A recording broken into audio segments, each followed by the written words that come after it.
With the exception of Pokemon, the biggest RPG franchise in the world is Final Fantasy. What was once a quirky Japanese role-playing game have turned into the biggest third-party franchise on PlayStation consoles. When developing the seventh game, Square Enix, going by Squaresoft then, decided to put the game on the new PlayStation instead of their long-term partner Nintendo because they want to still use cartridges and it can no longer hold such massive scopes that the company is looking for. This would turn out to be a critical and financially rewarding game for the company. Final Fantasy VII impacted millions of people with its easy-to-understand combat, the story that stands the test of time, and a wonderful cast of characters. This became the flagship title not just for Final Fantasy, but for the whole JRPG world as a whole. It made it popular, and still to this day, a PlayStation exclusive franchise, despite many of the older games going to other consoles, even 7. In 2015, it was announced that a remake to 7 was happening. It makes sense in a business context. Just make Final Fantasy VII a modern game with all of its bells and whistles. As time progresses, and when the remake came out, it was discovered that there will be 3 parts to this remake. One will just include Midgar,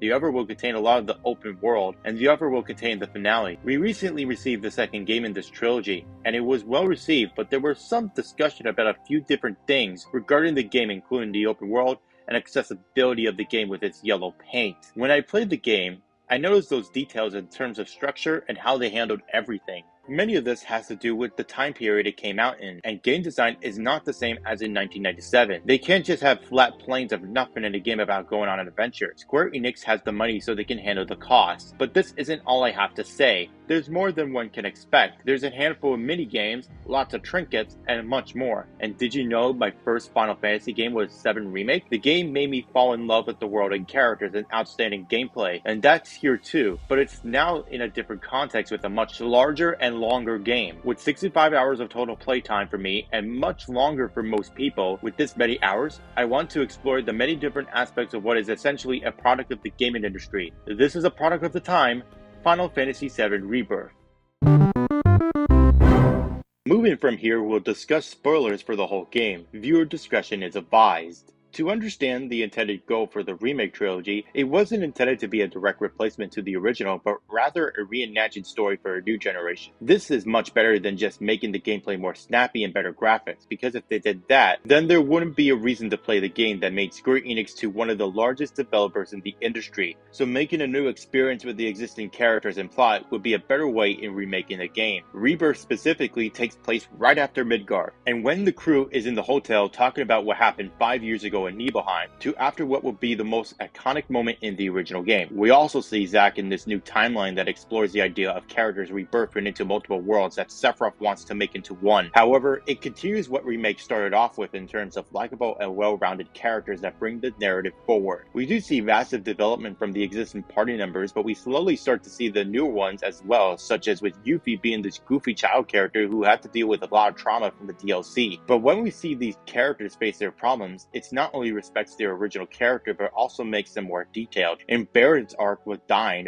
the writing had made it more impactful to the point where we go fight him. It makes it all more exciting, and I love this. What this does is bring interesting narrative beats to help get intrigued in the story, and in the final few chapters, the build up to the final battles and the moment that define Final Fantasy VII happened, and it's one of the most exciting parts I have ever witnessed in a video game, and I was so looking forward to seeing what happens in this part of the story. The build-up is that good. The only time that made me somewhat disappointed by this is with the idea that Aerith didn't really die. I personally don't understand this, but hopefully this helps in the third game. There's plenty of other people who would do a better job at explaining the story than me, but what the developers wanted to do with the story has truly made it exciting and rewarding. One of the most interesting parts about this game is the gameplay. There is a lot of content, and that's something that should be noted when you're considering getting this game, or if you played the game for yourself. We'll get this over and done with. The combat in this game is exactly the same as in Remake, and it's actually a good thing. With several games, it needs to be the same. Not only a quicker development time, but also adds consistency. It's a fast-paced action RPG that feels good to control, with these command menus slowing the game down and making decisions on what to do next. This helps build an identity for the game, and it should be noted as one of the things that make it a journey. New additions include team attacks, which 2 characters can do one massive attack, and it also has options to dodge or block attacks as well, helping give the game more options with its already powerful combat system. Many boss fights are pretty fun to play, each having unique attack patterns and personality to call its own, and if your team is powerful powerful, it can get pretty chaotic. And the 3 new playable characters, Red 13/Namaki, Yuffie, and Kate Sif, are fun in their unique ways that add on to the overall excellent combat system. In Remake, the level design goes for a more linear style with some small open worlds to do side quests and other challenges. Rebirth itself goes for a more open world this time, and I'll mention it now, it makes sense and it has a reason to exist. In the original Final Fantasy VII after Midgar, you would end up in this massive field that takes you to one location to another with random encounters here and there. Obviously, with how technology has advanced and style of game,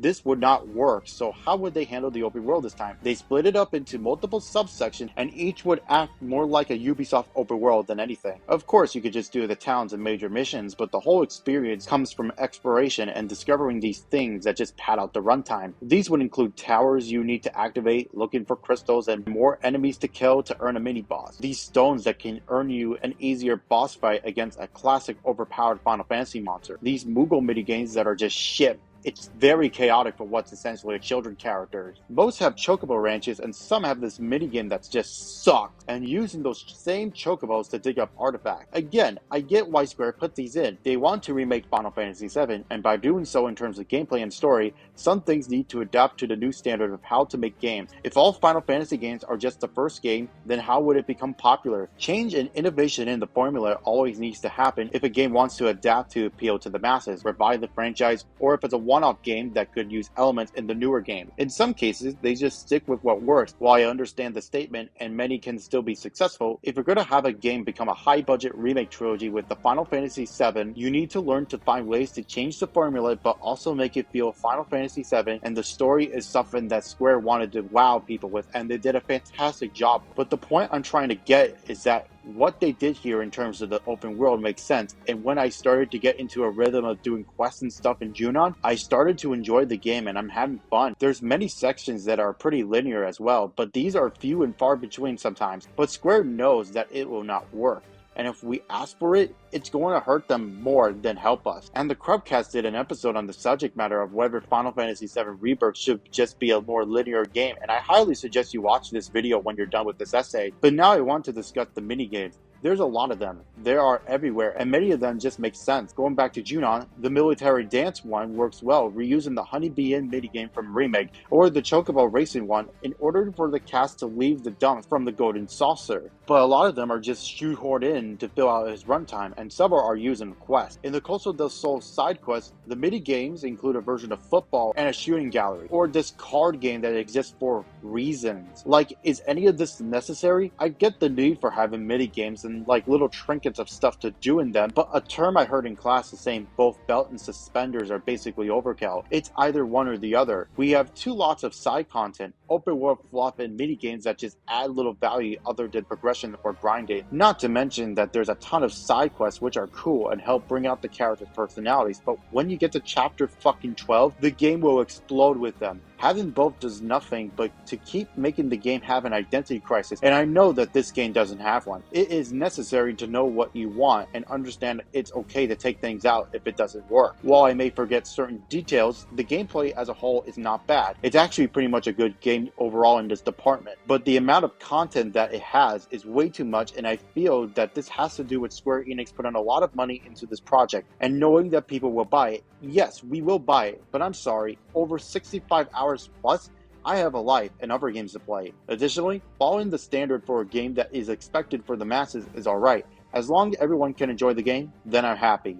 But throwing a bunch of quests and fluff into the game can get extremely overwhelming. The presentation of this game has a lot of things that it needs to be discussed. The graphics overall are well made, and the lighting can do a good job unless it saturates itself when going in or out of caves in the sunlight, which is distracting. And I know this is nitpicky, but most textures are low quality. But given that the game is already 100 gigabytes, I completely understand. The game overall runs pretty well on the base PS5, but there are a few times where it just would crash, such as an early battle side mission in the grasslands that didn't play the cutscene correctly, and loading took way too long, which I'm assuming the game crashed then. During my time playing, they put out a patch that would fix the resolution and brightness. Unfortunately, I didn't fix any of it, and I'm not a developer, so I can't say if the graphics got better or worse because of it, but I think the lighting got slightly better because of it. Many of the character models feel realistic and well made. They capture the characters in movement, design, and personality, but has their own unique taste that make them feel a part of the remake trilogy. They spent a lot of money on the soundtrack to the game. This ranges from remaking the iconic soundtrack to some new songs that are usually goofy side content, such as Kiri's theme, the annoying character voiced by Odd Takamiku from Persona 5, and a couple of Danganronpa characters.